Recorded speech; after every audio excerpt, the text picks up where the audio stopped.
Hello guys. Welcome. Ito yung simbahan ng daan. Sino siya? Candle, ma'am.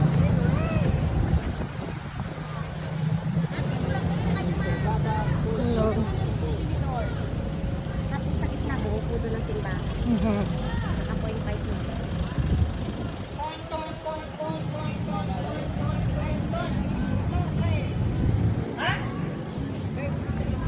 Ito, papasok tayo sa loob guys. Kasi po, Hello. Ito yung simbahan ng daan.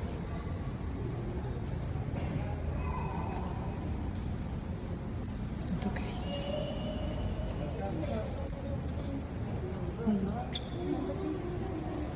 Ito yung simbahan ng daan. Ang ganda, no? Okay.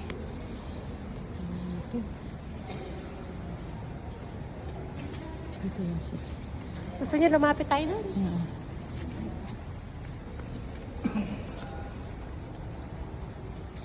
Mabiling lang dito guys.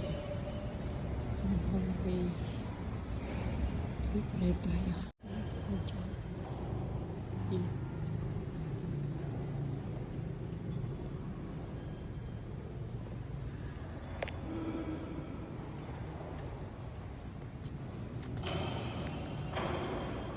Laki ng simbahan.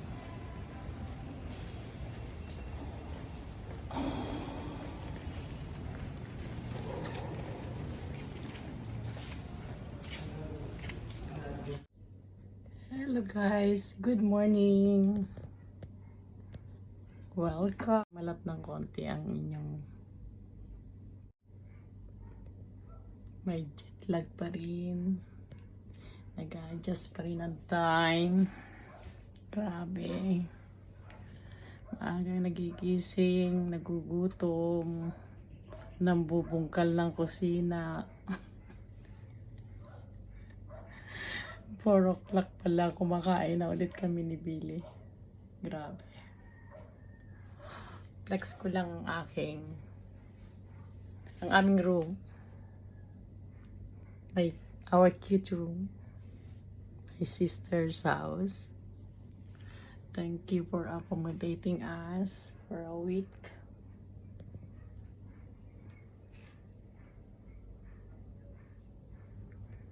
Really appreciated. Medyo husky yung boss. Yeah, nagmadali kami, Alisa ha. Nako. Yeah. Bigyan mo Alisa yung ano. Galing mo. Salamat. Yung ganda ng pier. Christmas na dito. Yeah, dumaan kami sa security doon. Na maintindihan kayo alas 10:45. Diyos ko, ang tagal ko hindi nakapagbiyahe dito guys. Grabe. Tagal. Ang ganda na pala oh. Ito mismo yung terminal ng Batangas City.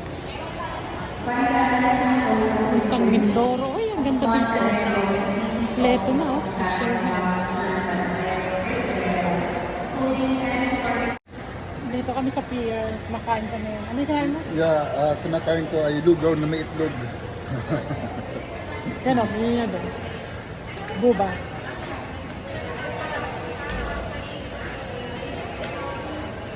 Kinakain ko nilagang itlog. Saka chicken siopaw. Yes. Yan.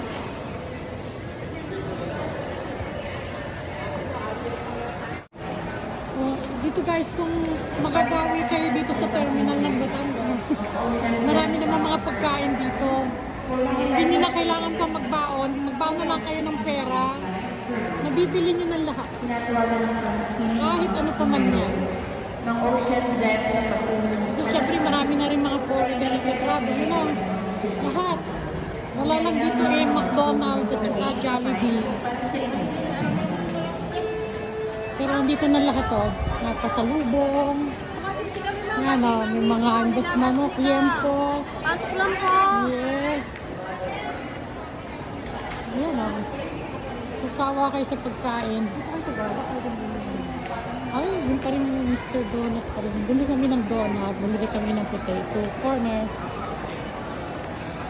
Yan, kape. namin dito lahat ng mga pagkain. O, pati pana, nandito na rin sila. Guys, nandito na kami. Sasakay na kami sa barko. Papuntang Occidental Mindoro. Sa aking bayang Sinilangan. Para kami sasakay sa aeroplano. Diyos ko, ang tagal ko na hindi nakaka-uwi ng Mindoro. 25 years na yata. Ano, the last time, Lian, when? Anong year? Oo. Yan, ano na ngayon? 16 na. 15. So, ilang, ano yun? Anong year yun? 20? Anong year ba yun? 2017 o 16? Grabe, tagal ko nang hindi nakaka-uwi. Kaya hindi na ako sanay sumakay sa barko, guys. Nahihilo ako sa barko. So, mahirap magbit-bit mga malayo pa ba lalakarin? Ako yung pa yung Montenegro.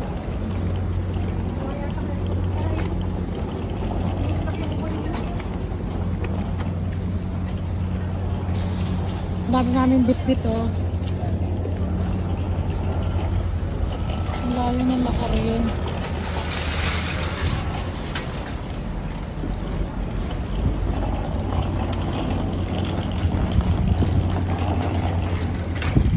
Marami rin pala guys na nagbabakasyon dito sa Mindoro. Ito na, nakita ko na ang dagat. Buti na lang hindi maalon. Oh. Yan, ang aming sasakyan. Ang may-ari niyan guys, kamag-anak namin ng nanay ko. Mother side. Ito Batangas sila. Ang mga Montenegro ay kamag-anak ng nanay niya. Pero kahit kamag-anak, hindi kami libre dyan, ha? Okay. See you around.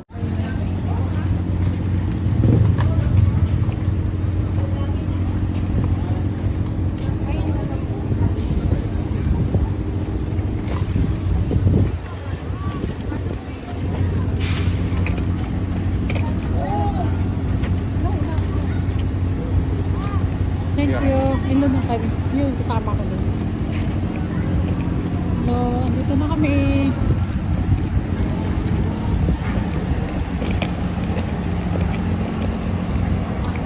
Okay guys. Alis na ang aming barko. Dito pa rin kami sa Batangas Terminal. Siguro mga 2 hours lang yung aming biyahe.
daanan daw dyan ay